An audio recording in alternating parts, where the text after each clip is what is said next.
Burr. Okay. How like I was reading, you were pretty surprised about how a lot of high-profile musicians know about you, in the band's history. How would you kind of explain it from your point of view? I knew some of the older school guys that I've been, fans of their bands over the years since it started out. I knew a lot of the older guys knew of my band and that, but I didn't really clue in that a lot of the younger kids, like the 20-something-year-olds, had a bit of Annihilator in their collections over the years and stuff. Just a very small bit of influence to, maybe to quite a few of them, but they're just like me. They've been influenced by hundreds of guitar players and musicians and bands and stuff, so it's not like I had a big impact. I just had my little tiny piece, I guess, on some of these guys and girls. So. Well, when I was a kid, I remember Ottawa was the big scene with you guys and Exciter, being out of Ottawa. Yeah, I moved out. Let me see. I moved out to Vancouver from Ottawa in '87, and we were put 2 demos out, and then I back in the early days, way back in '86, '85, put 2 demos out, and back then there was this big cassette underground trading scene. You couldn't download stuff or that's right. All that, so you had to put things in envelopes or cassettes in little packages and spend a lot of money and mail them out, and then get there 2 weeks later to Germany, that kind of. Yeah, well, I just talked to Gary Holt about that like a few days ago, and I was just wondering, for me as a kid, and probably as you as a kid, that was one of the biggest highlights for me as a kid, and being in metal and whatnot, and just doesn't have the same vibe as it does now. You just download a track, you dispose of it after 5 minutes, and that's I mean, there's if you get into that, and we could talk for hours on that. I know. Some of the good, the good things about that would be that you can, now that the industry's changed, and it used to be that a band would put out a record. I mean, just even not just metal, anything.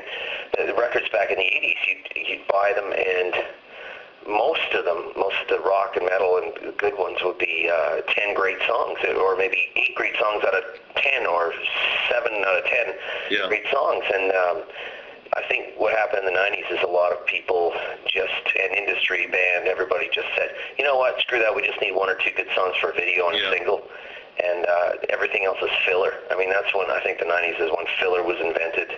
Yeah. And then it's just, but back then it was like, a band, really cared about what their 8th song on the record was, on the B side, the 3rd song. It was like an important thing, Well, for me, I mean, I got out of metal when the hair metal just started coming out of everywhere. It was like I just got sick of it. Unfortunately, you know what? I know what you're talking. I know what hair metal you're talking about, but I looked at some old pictures of Slayer and of Megadeth and of Annihilator and of a lot of other bands in the very early days, and I went, oh my God, the hair is just insane back then too. I remember when I was young, it was like, I was into Slayer and they were cool. They were real metal, and then you'd see these quote glam bands, or you'd see Warrant and Dokken and Rat and those bands, or Motley Crue and all that. We were in a group where you have to like, if you're in, if you like Slayer and all that, you can't like those silly hair bands, right? Yeah. But then if you look at pictures way back, there's so many pictures out there of some of the bands that were supposed to be the cool tough guys. Yeah. That look no different than the guys in Motley Crue and Warrant in some ways. You know what I mean? I hear you. Well, like I remember when I went to see the Turbo tour, when they started bringing all those keyboards and stuff, it was like, okay, everything's starting to go down once you start making their hair really poofy. I guess that was a little different because Priest, they were like leather and cool and metal, and then they changed over for that album to that more radio friendly, and they sold a shitload amount of albums, and I like a lot of songs on that record. It's just not it's a different Priest than, let's say, British Steel Priest. That's right. Or Revengeance or Defenders. Yeah.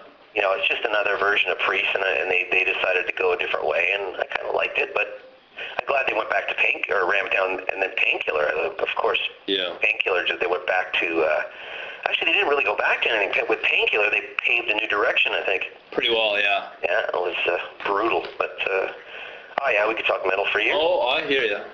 Anyways, back to your album. You must be pretty honored to have like those kind of high-profile members of like Trivium, Lamb of God, Children of Bodom, and all that. Like, how did that come about? Well, I finished this metal record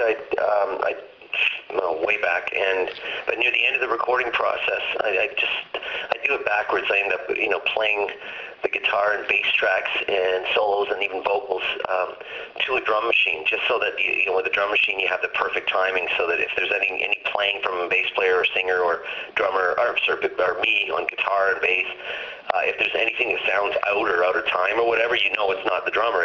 It's your fault because the drum machine's perfect. And at the end of the recording, then we just sort of, you know, mute or delete the drum machine, and the drummer plays along to the perfect timing other tracks, right? Right. And a lot of bands actually do it that way now, but I pretty much finished this metal record and done all the soloing and all the usual stuff on it, and there was one song left to sing and write on vocals, and I got a call from, in the same day, from Michael from Arch Enemy and Corey from Trivium. Yeah. And just two unrelated things. They just happened to call me on that day, and one of them, I think it was Corey, said, how's the new record going? You know, I'd asked him what he was doing. He was touring as usual. And he just said, is it done? And I said, well, almost. It's still got some recording to do, but I think he said, can I do a solo on it? And I was like, I can't remember exactly, but I think I was like thinking, well, that's pretty bold. You know? And then I thought about it and went, hey, that would be kind of cool, sure, if you want to, if you can do it pretty quick. And he said, yeah, Dan, send it down to Florida. We got a few days off and we're in the studio. And it was, he just sent the thing down to Florida. And he did it, sent it back up. And anyway, the same day I talked to Michael, and he was on tour. And he stopped by his hometown, and I just figured, hey, I think maybe I'll ask Michael. And he said, yeah, right away. Right. So it was one of those things where I had to go back and literally erase solos on the record to make room for these two guys, and which is no problem at all. I absolutely don't care about that. It was great to get these two guys on there, but. Yeah. The next day, I think it was like, wow, these two guys said they want to do a solo, and if they actually do it, that'd be amazing. And the next day, I having breakfast with my gal and said, man, I should just call up, people that I know that I'm friends